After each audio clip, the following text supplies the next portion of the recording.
For this lesson, we're going to be looking at special products. So to start, we're just going to do a warm-up from lesson 2, and we're just going to expand and simplify these two expressions here.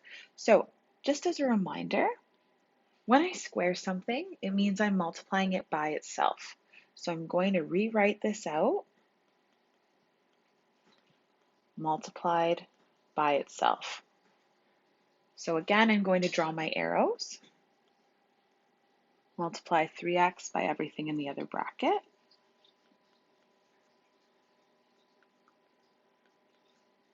And then I need to multiply this 3 by everything in the other bracket. And then I'm going to collect my like terms here.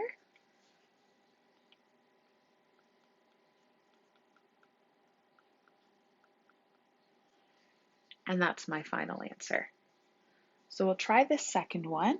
So similarly, we need to multiply it by itself. So we need to write all of that out. And now we'll draw our arrows. So we're going to multiply this x by everything in the other bracket. And we'll do the same with this 5 here.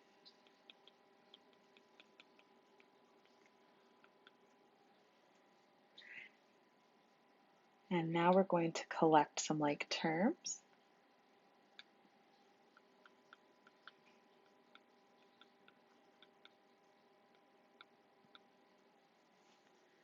So the next question we want to look at is, do you notice a pattern?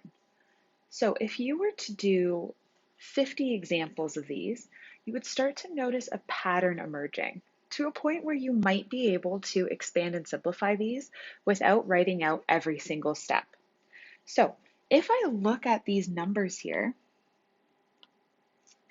for both of them, if I look at this number at the end here, they're both a square, right? If I square rooted those numbers, I would get a nice number at the end.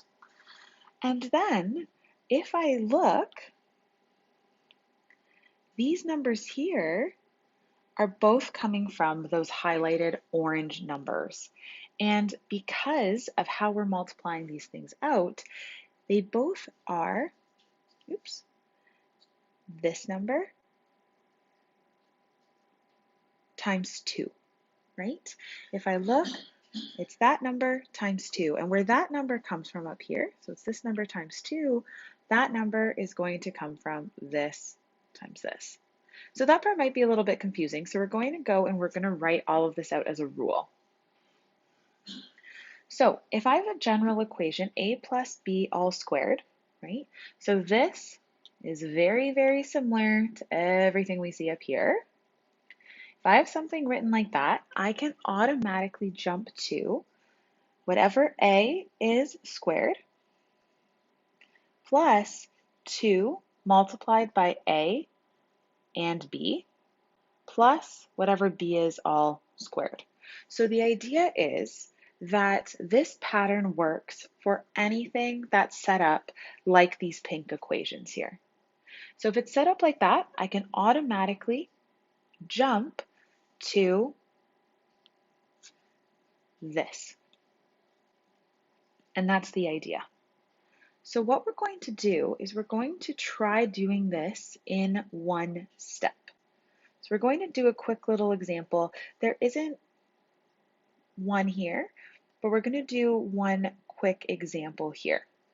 So what we're going to do is I'm going to put just a little example on the side over here for you to write down, but we'll just have x plus 2 all squared. Okay, so the first thing we'll do is we're going to identify our a and our b. And then what we want to do is we want to fill all of that in to this. After a while, you'll start to get to a point where you don't need to write out all of these steps. And that's the point you want to get to, so that if you're doing a test or an assignment, these should be very, very quick for you to do. So a squared, so a is x, so that will give us x squared. And then we'll have 2 times x times 2. So all I'm doing is I'm filling in a and b, and then b is 2. So that ends up being x squared plus 4x plus 2. And when you keep practicing, you'll be able to get to that really quick, which will be very, very helpful and efficient. So that's rule 1. The second rule is when I have a minus here. So those first ones did not have a minus, so that's the big difference here. So what we're going to do is we're going to go through and we're going to multiply them out normally, right? We're going to do the full expansion and we're not going to use any shortcuts. So to start, we have 3x minus 3 all squared. So because it's squared, that means that I have 3x minus 3 multiplied by itself. So we're going to do this the old way. We're going to multiply out that 3x by everything. Make sure you're drawing your arrows. So we'll have 9x squared minus 9x, and we'll multiply that 3 by everything as well. So that will give us negative 9x plus 9. Now we're going to collect some like terms again here. So we'll have 9x squared minus 18x plus 9. And we're going to do the same thing with our second example. So we'll start by writing it out. So squared just means we're multiplying it by itself. And now we'll multiply that x by everything over here.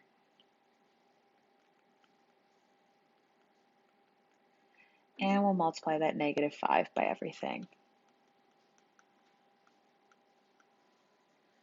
Finally, we'll collect some like terms.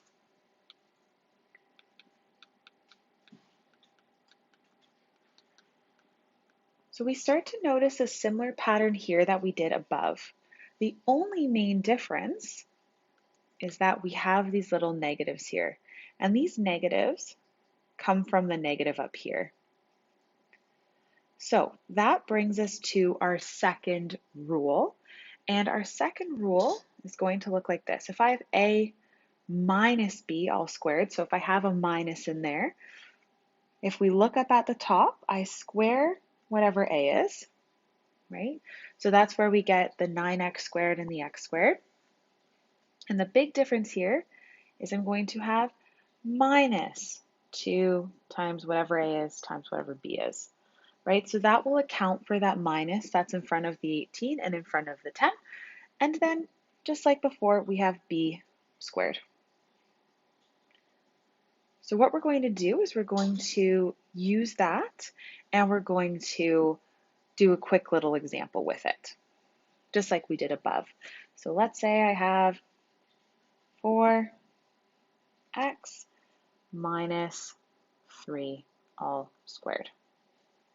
So let's start by identifying our a's and our b's. So the first one is always a, and the second one is b.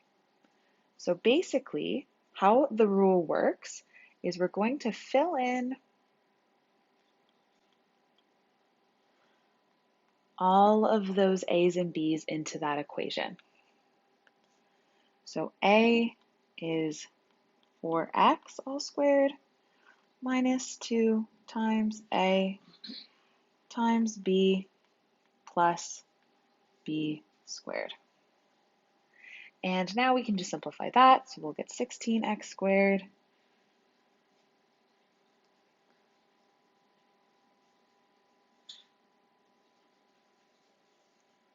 oops, b is just the positive 3, sorry about that. So we'll have squared minus 24x plus 9. Okay, so just watch your negatives. Sorry about that. I accidentally put an extra negative there when I didn't have to. The negative 2 accounts for that. But basically, that's the pattern. And these two patterns that we've just looked at, What those are, that's a perfect square trinomial. This one and the one before, these are called perfect square trinomials. And the reason they're called that is because of these squares that I have on top of the whole binomial in there. So that one's a perfect square trinomial, and this one here is also called a perfect square trinomial. And the reason why this is important, and we actually need to know how to do this and can't just do it the long way all the time, is later on in future lessons, we're going to need to be able to recognize a perfect square trinomial. So you really need to practice this to get to a point where I can give you a perfect square trinomial and you can expand and simplify it in one step. So we really need to get familiar with these so that moving forward, you are all set. If I give you one in a different context, that you can take it and use it in a variety of ways. So there is a lot of importance to understanding this and knowing how to do the shortcut. So that's our first different type of product or a special case. We're going to work on a second one now. So if you notice here, we don't have those squares anymore. So what we're going to do is we're going to start by just multiplying it out the long way before we start getting into any shortcuts. So we're going to take our arrows and multiply that 3x by everything over there.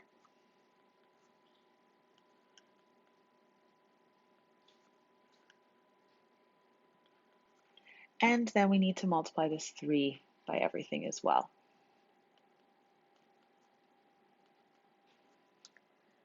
And now we're going to collect some like terms. So our x's here, and I have negative 9x and positive 9x, so those will be 0. So they'll just go away, so I'm not going to write them. So all I'm left with is 9x squared minus 9. So we'll try our second example too. We're going to multiply that exit. And then we'll multiply in the negative 5.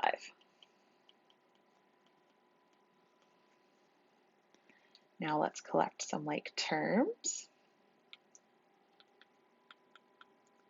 And plus 5x and minus 5x, those two go away, so I'm left with x squared minus 25.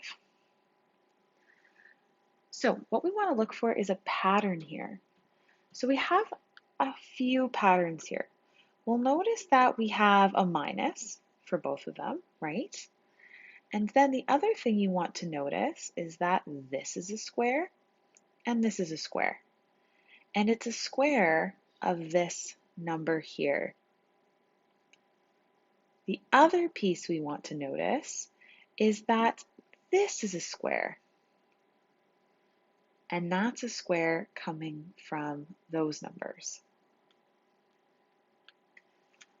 So that gets a little bit confusing, but I'm going to go through the actual rule. And basically what our rule is if I have a plus b multiplied by a minus b. So I have the two things being added and the two things being subtracted. So up here, see I have x minus 5, then we have x plus 5. So same two numbers, just added in one bracket, subtracted in the other. What that simplifies to is it simplifies to a squared minus b squared. Nice and simple, just like that. And this rule here is called difference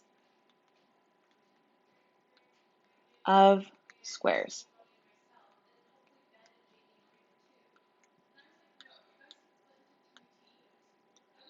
Like this. So now that I have difference of squares, it makes sense, right? I have two squares and I'm taking the difference of them. In other words, I'm subtracting. So we're going to do a quick example with this, and then you can try the ones below on your own, and I will post all of the answers. So the example we'll work through is 7x plus 3 and 7x minus 3. So the first thing we want to do is we want to recognize that this is a difference of squares. So I notice that in each bracket, I have 7 and 3, and then I have 7 and 3. So we're off to a really good start. And then I notice that one of them is being added and one is being subtracted. So that is my clue that I have a difference of squares. So that means I can use this. So for this example, I'm going to go through and label A and B, but moving forward, you do want to get to a point where you can just jump to the answer. So we have A is 7x, and B is 3, A is 7x, and B is 3. So if we look at our difference of squares rule, we're going to have A squared, so we'll have 7x all squared, and then we'll have 3 squared. So let's simplify that. So 49x squared plus 9. And that's our rule. Oops, I accidentally put a plus instead of a minus, but hopefully you get the point. Sorry. Oops. There we go. So give the other ones a try on your own, and then they will all be posted with the solution so you can look over your solutions.